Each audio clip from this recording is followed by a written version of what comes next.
안녕하세요. 2월 19일 토요일입니다. HLB의 다음 주의 주식의 흐름에 또 빨간불이 좀 켜들었습니다. 러시아의 불확실성이 조금 더 커진 그러한 상황. 그래서 유럽의 증시와 또 러시아의 증시가 또다시 오늘 새벽녘에 큰 폭으로 하락을 했고, 미국에서의 국무장관의 발언에 의한다라면 위험한 순간이었다 이렇게 경고하고 있는 그러한 상황입니다. 현재 러시아와 우크라이나의 리스크의 미증시가 또한 급락을 보여주고 있습니다. 전저점 부근까지 떨어진 상황이고요. 오늘 새벽녘에 미증시는 다우존스가 232, 0.68%, 나스닥은 조금 더 큰 기술주 위주로 마이너스 1.23%의 하락을 해서 13,548포인트. 이 정도의 나스닥이고 다우존스라고 한다면 가장 전저점 부근에 위치하고 있습니다. 일단 미증시를 확인해 보도록 하겠습니다. 미국 증시를 보게 되면 다우존스를 한번 보도록 하겠습니다. 0.68% 하락을 3일째 하락을 보여주고 있고요. 다우존스도 역시 전저점 부근, 이 부근까지 내려왔다라는 것이에요. 종가상으로 보게 되면 34,000이 지지선이었는데 그곳까지 다우존스가 내려왔다라고 하는 점이고요. 나스닥을 한번 더 보도록 하겠습니다. 나스닥의 증시도 오늘 새벽에 마이너스 1.23%, 종가상으로 보게 되면 현재 13,500 정도가 전저점 부근까지 내려왔는데 이 부분이 조금 더 하회를 할지 관심이 쏠리고 있는 그러한 상황입니다. 러시아와 우크라이나는 위험한 순간이었다. 미국의 성명을 통하면 러시아군이 19만 명이 집결했다라고 밝혔는데 월스트리트 저널도 러시아의 우크라이나 침공 가능성이 촉각을 세워두고 있다. 미국의 언론들은 조 바이든 미국 대통령이 더 많은 수의 미국을 우크라이나에 파병할 것으로 보인다 이렇게 보도하기도 했고, 국무장관 역시 조금 전에 유엔에서 현 상황에 대해서 위험한 순간이다라고 미 국무장관의 안토니 블링컨이 경고를 했습니다. 미국 정부는 이러한 19만 명의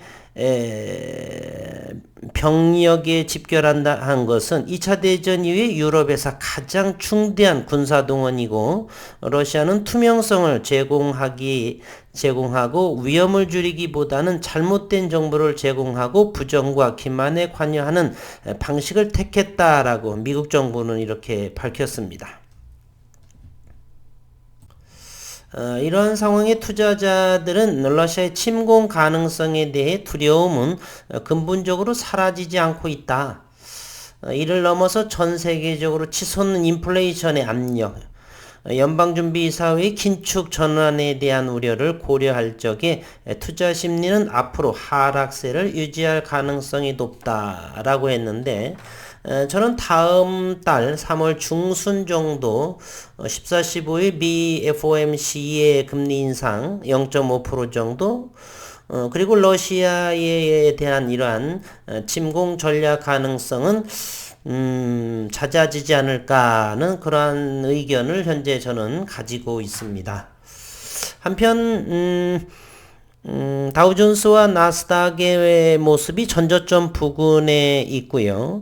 아메리카 증시를 한번 보도록 하겠습니다. 미국의 증시가 이와 같이 떨어진 반면에 남미 등 칠레, 브라질 또는 캐나다 이러한 모든 베네수엘라, 아르헨티나 이러한 남미 쪽 이런 부분도 안정적인 그러한 모습을 보여주고 있고요. 유럽의 증시를 한번 보도록 하겠습니다. 유럽은 물론 문제점이 러시아가 또다시 마이너스 4%대가 하락을 했다는 것이에요. 어, 러시아 증시를 한번 보도록 하겠습니다. 러시아 증시는 2월 17일에 마이너스 4.89%가 하락을 했고, 또 오늘 새벽녘 3시에는 마이너스 4%대의 하락을 여전히, 그래서 여기 앞전에 전 저점까지 밀리고, 그리고 1월 말에의 저점은 11,260포인트 정도까지 밀릴 가능성은 좀 있고 겠다. 한편 러시아가 이와 같은 급락을 보인 반면에 다른 유럽의 국가들의 하락은 크게 두드러지진 않습니다. 독일이 마이너스 1.47이 나왔고요. 스웨덴이 2%를 보여주고 있고요. 그리고 오스트리아, 폴란드가 1%대의 하락을 현재 보여주고 있습니다. 우리 오늘은 잠시 증시도 별로 좋지 않고 지리 공부 좀 해보겠습니다. 현재 러시아와 우크라이나는 왜 전쟁을 다툴까 한번 조금 더 공부 차원에서 옛날 소시적의 지리 공부를 한번 하면요. 이건 모스크바가 여기에 있고요. 이쪽 오른쪽이 전부 다 러시아의 지역입니다. 우크라이나는 이쪽에 있고요. 스웨덴 조금 전에 살펴를 봤는데, 이거 스웨덴, 이거 외국의 증시 상황, 유럽을 좀 보겠습니다. 스웨덴이 2%대의 러시아를 제외하고는 가장 큰 폭의 하락을 보였고, 그리고 오스트리아가 마이너스 1.76, 이곳에 나타난 상황으로서는 러시아, 스웨덴, 오스트리아가 가장 많은 낙폭, 덴마크도 마이너스 1.9가 됩니다. 그러면 덴마크는 바로 여기에 있는 덴마크, 스웨덴 있죠? 즉 북유럽 쪽 위주로 많이 하락을 한 모습이고, 우크라이나가 이쪽이고, 오스트리아는 여기에 있습니다. 오스트리아, 폴란드. 현재 이 우크라이나와 러시아의 분쟁은 바로 이곳이 흑해, 터키의 위쪽인 여기가 흑해 연안입니다. 흑해의 이 우크라이나의 남쪽에 작은 요 섬이 하나 있는데 이곳이 바로 크림반도입니다. 이 우크라이나는 그래도 우리 남한 땅의 6배의 그러한 지형을 가지고 있습니다. 대단히 큰 나라예요. 남한의 6배에 해당하는 지역이고요. 이 우크라이나의 남쪽 요 섬처럼 생긴 여기가 바로 크림반도인데, 요 크림반도를 2014년도 3월경인가 언제 어쨌건 2014년도경에 러시아는 이 크림반도, 우크라이나 남쪽 이 크림반도를 러시아로 합병시켜 버립니다. 이때부터 물론 그 전부터의 이제 앙금은 좀 많이 있었지만 2014년도 러시아가 이 크림반도를 러시아로 이렇게 합병을 하면서 언제든 우크라이나와 러시아의 전쟁의 불씨는 상존하고 있는 상황이죠. 우크라이나는 요 크림반도를 차지하게 되면 흑해 연안과 여러 가지 지정학적으로 상당히 유리한 상황에 있고, 러시아가 이곳을 합병을 하면서 상황이 있기 때문에 대단히 요 경계, 요곳 크림반도, 그리고 러시아, 우크라이나 경계 연안 전부 다 언제든지 전쟁이 발발할 가능성은 대단히 높다. 그렇기 때문에 미국은 이 흑해 연안이나 이쪽으로 터키 쪽으로 해서 연합군이 들어가는 아직 전쟁 설명은 하는 건 아니고요. 이러한 상황으로 현재 지정학적인 리스크가 있는 그러한 언제든지 전쟁의 가능성, 러시아 영역, 우크라이나, 남쪽 크림반도, 이런 부분. 연합군은 이제 터키를 통해서 흑해 연안이나 이쪽에로 육해 공군이 만약에 전쟁한다라면 그러한 상황이 전개가 되겠죠. 얼마 전에 푸틴 러시아 대통령은 전쟁은 일어나지 않는다, 뭐 이렇게 돼서 병력을 철수한다, 뭐 이런 이야기가 나와서 좀 완화가 되는 불확실성이 좀 해소가 되는 그러한 모습이었는데, 미 국무장관, 미국 정부가 러시아군이 19만 명이 다시 집결을 한 상황이고 위험한 순간이다, 이런 경고를 하는 그러한 상황에서 현재로서는 이렇게 이 HLB의 어떤 그룹에 대한 어떤 기업에 대한 문제로 인해서 가격이 떨어지고 우리나라의 코스피 코스닥의 지수가 하락을 하는 상황이 아니라 외부적인 요인, 인플레이션, 각국에 넘쳐나는 어마어마하게 치솟는 인플레이션의 그런 압력, 그러다 보니까 안전자산으로 이동하는 긴축재정에 대한 금리 인상 부분은 정당화가 가능하다. 그래서 금리 인상 부분이 올라가면서 서서히 증시의 좀 인플레이션 이러한 부분을 좀 꺼트리려고 하는 그런 의도는 어느 정도를 인정을 하는 부분입니다. 최근에도 이런 걸 보게 되면 이제 기술적인 분석을 하는 사람들도 이런 이야기를 하더라고요. 절대로 기술적으로만 봐서는 증시를 해석하는 것은 불가능합니다. 억지성이죠. 기술 차트 안에 그러한 모든 것들이 녹아 있다라고 하는 모습은 말이 안 되는 상황입니다.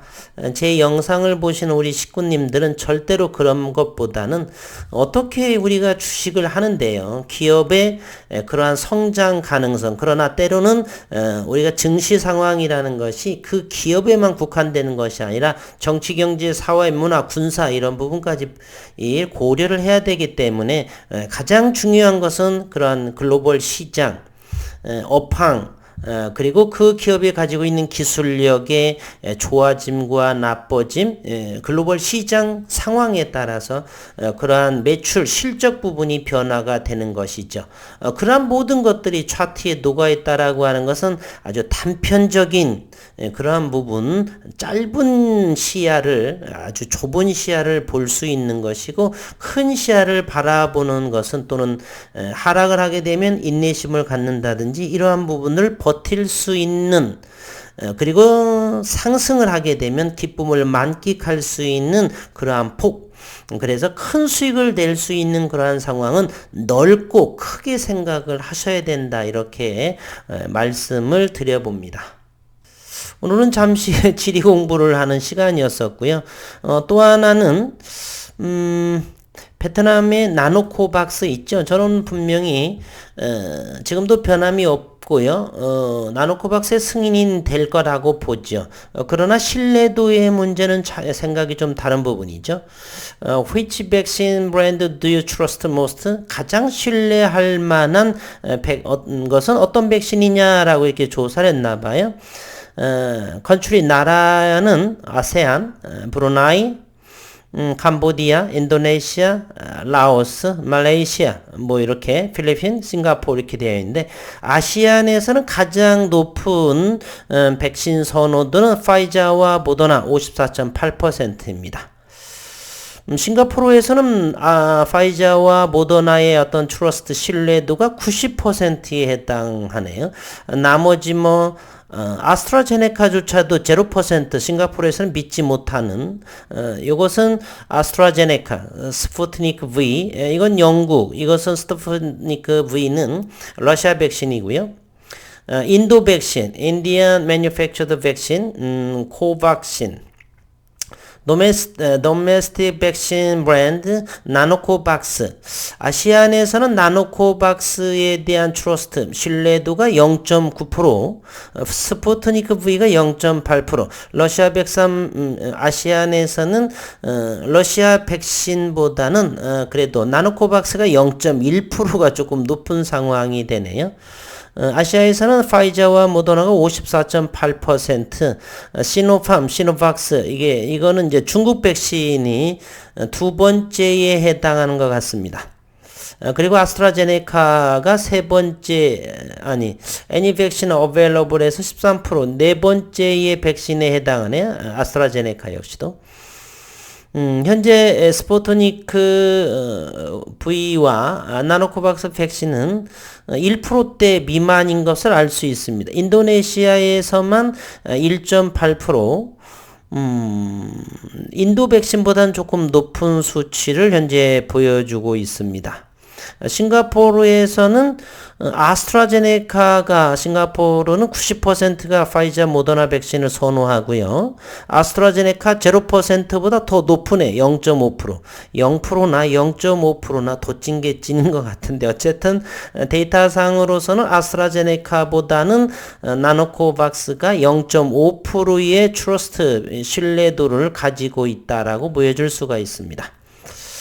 이 정도의 수치라고 한다라면 나노코박스가 승인 뭐 된다 손치더라도 판매 루트는 그렇게 아득하지 않을까 하는 생각을 해봅니다.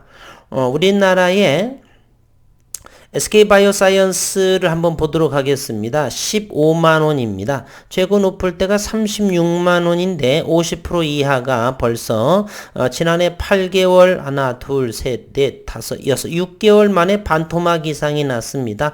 SK바이오사이언스 1월째인데 이러한 상황일지인데 과연 나노코박스가 승인이 돼서 승인이 물론 된다라고 보겠지만요. 그래서 지난 넥서사이언스가 10% 11% 상승을 했는데 이제는 저런 데이터 상으로 보면 냉정하게 바라본다라면 또 HLB도 역시 마찬가지고요.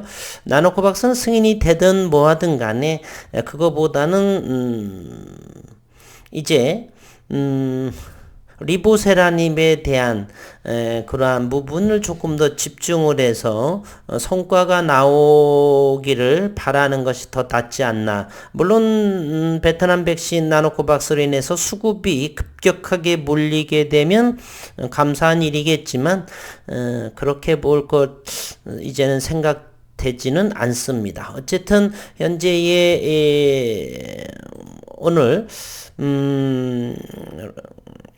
나노코박스 백신에 대한 신뢰도는 각국의 뭐 시노팜, 시노박스, 파이자, 모더나, 아스트라제네카 등등 여러 백신들과의 선호도를 보게 되면 대부분은 1%대 미만에 해당을 한다. 인도네시아가 1.5%대를 점수를 주었고요. 베트남에서는 4.5%, 물론 자국이기 때문에 그렇겠죠. 4.9%, 코박신이라든지 스푸트니크 V라든지 그리고 시노팜, 시노박스보다는 좀 더 4.9로 자국에서는 높게 보고 있지만 다른 여타의 나라에서는 1%대 거의 미만의 신뢰를 보이고 있어서 그렇게 긴급 승인이든 그냥 승인이든 큰 영향을 매출 면에서는 나타내지는 않을까 그러한 생각도 한번 해봅니다. 오늘의 영상을 정리해 보도록 하겠습니다. 베트남의 나노코박스는 그리 큰 아시아권에서의 신뢰도를 받지 못하고 있다라는 것. 그리고 현재 러시아의 그러한 불확실성은 미국에서는 상당히 크게 좀 고려하는 것 같습니다. 러시아군의 19만 명이 집결을 해서 밝혔다. 미 국무장관의 발언에 의한다라면 위험한 순간이라고 그러한 경고를 내린 그러한 상황이다. 그래서 우리가 생각했던 것보다는 조금 더 불확실성이 좀 더 이어지질 않을까 하는 또 다른 어떤 시장 상황을 나타내 보이고 있다. 그리고 미증시는 전저점 부근까지의 지수 조정을 보이고 있고 다음 주에 시작을 한 월 화수 다음 주 2월의 마지막 번째 주에 주가의 모습은 여전히 아리송할 수 있는 그러한 상황이다라고 1차주 금리 인상 부분은 여전히 다음 달 중반으로 남아있는 그러한 상황이고요. 불확실성은 서서히 시간이 흐르게 되면서 받아들여지는 상황에 있고 러시아 상황에선 여전히 한 치 앞도 내다볼 수 없는 상황으로 또다시 긴장 상황으로 받아들이면서 시장을 관찰해 볼 만은 하다. 기업적인 문제로 주가가 밀리더라도 기업적인 문제가 아니라 주변의 여건상 투자의 심리에 관한 문제로 이렇게 지수와 가격의 조정이 이어지고 있다는 차원으로 생각해 보는 것이 오늘 주말 영상의 핵심이다라고 전하면서 오늘 영상을 마치도록 하겠습니다. 오미크론 확진자가 증가하고 있습니다. 물론 감기 증세에서 조금 더 별반 큰 차이는 없다라고 하지만 일주일간의 격리 스스로 해야 되기 때문에 많은 여지껏 행동해왔던 부분을 제약을 받는 상황에서 불편함이 이루 말할 수 없을 것 같은 제 주변에 몇몇 분들이 걸려서 이렇게 전화 통화를 좀 드리고 그랬었는데요. 불편함으로 상당히 많이 호소하고 있더라고요. 그래서 항상 우선은 이제 정부를 믿지 못해서가 아니라 우리 스스로의 방역을 통해서 그러한 불편함을 만들지 않았으면 하는 바람을 전하면서 영상 마치도록 하겠습니다. 행복한 저녁 시간 되시기를 바라겠습니다. 그리고 한 주간 수고 많으셨습니다.